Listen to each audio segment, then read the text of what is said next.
RJD ने मुसलमानों के साथ जो किया उसके प्रतिनिधित्व को ख़त्म किया। आरजेडी के लोग मुसलमान जहाँ से ज़्यादा उम्मीदवार, आप बताते हैं, आपको एक उदाहरण दे रहे हैं, उठाया गया है। जितना गाली बीजेपी के लोग देते हैं अपने विरोधी पार्टी को, उसका 1 पैसा गाली कोई उनको नहीं देता है। उसको वही मुद्दा है कि परिवारवाद और जंगल राज, लेकिन उस जंगल राज की तो आप तुलना करेंगे अपराध का रिकॉर्ड। नमस्कार, आप लोग देख रहे हैं BBW न्यूज़ 24। अभी मैं बैठा हूं सीतामढ़ी विधानसभा क्षेत्र। हमारे साथ अभी सीतामढ़ी से विधानसभा प्रत्याशी हैं, उनसे कुछ जानने का प्रयास करेंगे क्या आजकल माहौल चल रहा है। क्या कि विधानसभा में देख रहे हैं कि आजकल हर एक पार्टी अपना अपना दावा कर रहे हैं, उन पर भी हम चर्चा करेंगे। सर, BBW न्यूज़ 24 में स्वागत है। धन्यवाद आपका। सर, शुभ नाम बताइए। मेरा नाम जियाउद्दीन खान है, मैं जन स्वराज का प्रदेश उपाध्यक्ष हूँ और वर्तमान में संभावित प्रत्याशी भी हूँ सीतामढ़ी से। सर, अभी विधानसभा की तैयारी कैसे चल रहा है? बहुत ज़ोर शोर से चल रहा है, जनता बदलाव के मूड में है। घर घर हर परिवार में जाकर हम लोग LPC बनवा रहे हैं, परिवार लाभ कार्ड वाला, और जन स्वराज के विज़न को लोगों तक पहुंचा रहे हैं। परिवार लाभ कार्ड के महत्व को बता रहे हैं। जनता बिल्कुल बदलाव के मूड में आ चुकी है। प्रशांत किशोर जी ने जो विकल्प दिया है, वो विकल्प के प्रति लोगों को बड़ी आस्था है। बहुत लोगों में इसका बहुत ज़्यादा ही खुशी है कि अब बीजेपी के डर से जेडी को, राजद को, और राजद के डर से बीजेपी को नहीं देना पड़ेगा। हम लोग स्वतंत्र रूप से एक विकल्प पर विचार करेंगे और जनता बदलाव के मूड में आ चुकी है। सर, अभी पहले कुछ दिन देखते हुए, जब जन स्वराज की पार्टी नहीं थी तो पहले देखते थे कि मुस्लिम लोग जितना थे आरजेडी के सपोर्टर होते थे कहीं ना कहीं। तो क्या लगता है आरजेडी छोड़ करके जन स्वराज में कन्वर्ट होंगे? आपको मैं बता रहा हूँ, विकल्प पहले बताया ना कि विकल्प नहीं था। सबसे ज़्यादा सीतामढ़ी में मुसलमानों की आबादी बाजपट्टी से है और उससे आधा से भी कम यादव समुदाय के लोग वहाँ वोटर हैं। फिर भी वहाँ यादव को इसलिए दिया जाता है कि मुसलमान कहाँ जाएगा वोट, तो हमको देगा ही देना है। लेकिन मुसलमान को कहाँ से दिया जाता है? जहाँ कम वोट है, जैसे सुरसंड है, और वहाँ से भी कोई यादव उम्मीदवार खड़ा हो जाता है तो वो यादव लोग अपने यादव उम्मीदवार को वोट करता है, मुसलमानों को वोट नहीं करता है। इसलिए मुसलमानों के दिमाग में ये बात आ गया है कि हमको अब सिर्फ वोट देने का मशीन समझ लिया गया है।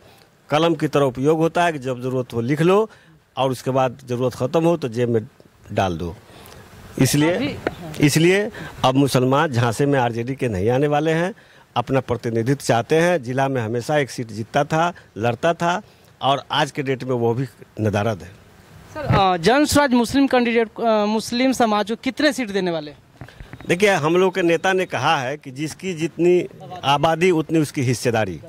तो आबादी के लिहाज से 43 सीट पड़ता है।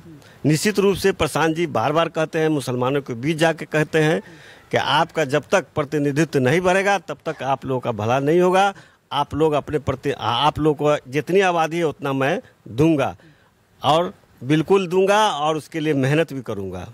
इसलिए हम लोग को उम्मीद है कि जो प्रशांत जी कहें और वो करेंगे भी।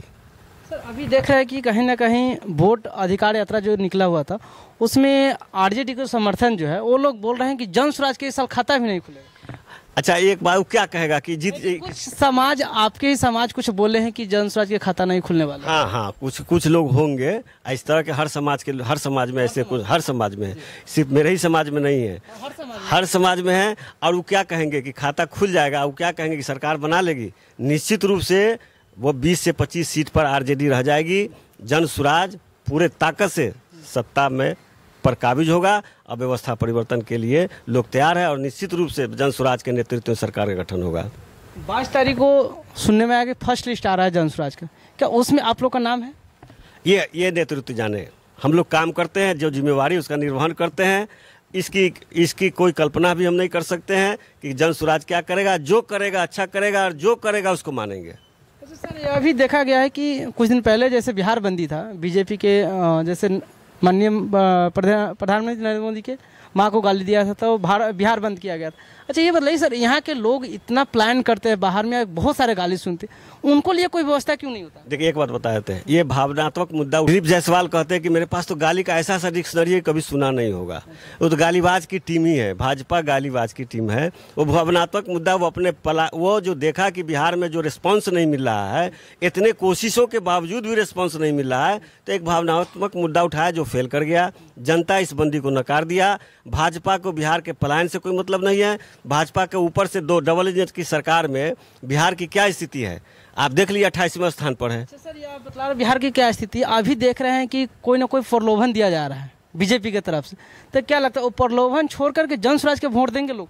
प्रलोभन जो हो रहा है ये पहली बार है कि नीतीश कुमार जी चुनाव से पूर्व प्रलोभन देने का काम कर रहे हैं। नीतीश जी इस तरह का घोषणा नहीं करते थे, ये बीजेपी का स्टैंड है। नीतीश जी को तो कुछ समझ में आ नहीं रहा है, तो बीमार आदमी है, उनका मानसिक स्थिति बहुत बेहतर नहीं है, इसलिए ये सब बीजेपी का प्रोपेगेंडा है 15 लाख वाला।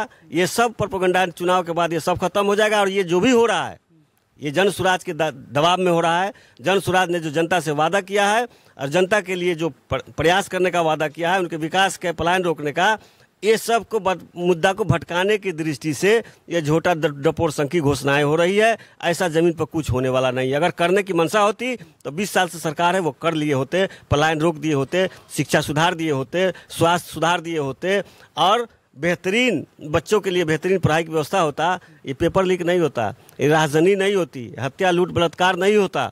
लेकिन उनका तो कह रहे हैं लोग कि आरजेडी की सरकार था तो उसमें जंगल राज था, कि अभी ठीक ठाक स्थिति है? अभी महाजंगल राज है, महाजंगल राज है। वाले कह रहे हैं कि आरजेडी के समय में जंगल राज। और बीजेपी वाले क्या कहेंगे, उनको एक ही मुद्दा है लाल सिर, उनके पास दूसरा कोई विकास का मुद्दा नहीं है। देखेंगे सीएजी का रिपोर्ट देखेंगे तो उस राज्य से ज्यादा खराब स्थिति इस राज्य की है। आप सीतामढ़ी के बारे में आपको बताना चाहता हूं कि सीतामढ़ी बिहार के 3 पिछड़े जिलों में एक सीतामढ़ी जिला है, जहां प्रति व्यक्ति आय 1875 रुपये है।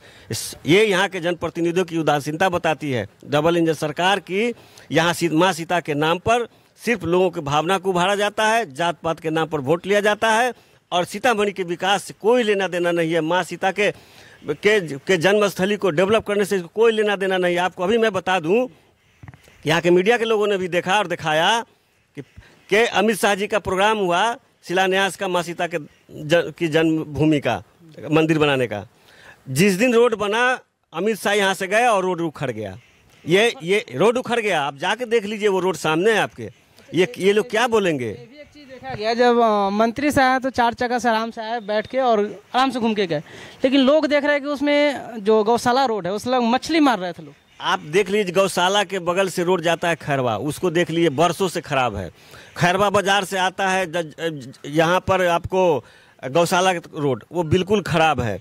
आप बता देते हैं माँ सीता जी के जन्मस्थली के चारों तरफ का रोड आप जाके देख लीजिए। वो तो छोड़, मैं तो आपको बताया ना, बेहतरीन शामियाना लगाया गया, सब कुछ जैसे एक फिल्म का जो कास्टिंग दिखाया जाता है उस तरह का ये शो बनाया गया। आए अमित शाह जी, भाषण दिए, चले गए और गए रोड लेते चले गए। धन्यवाद। आप लोग देखते रहिए BBW News 24, यूट्यूब, फेसबुक और इंस्टाग्राम से जुड़े रहिए। शेयर, सब्सक्राइब, लाइक और कमेंट करना भूलिए। क्या आपके प्रतिक्रिया हमके कमेंट कर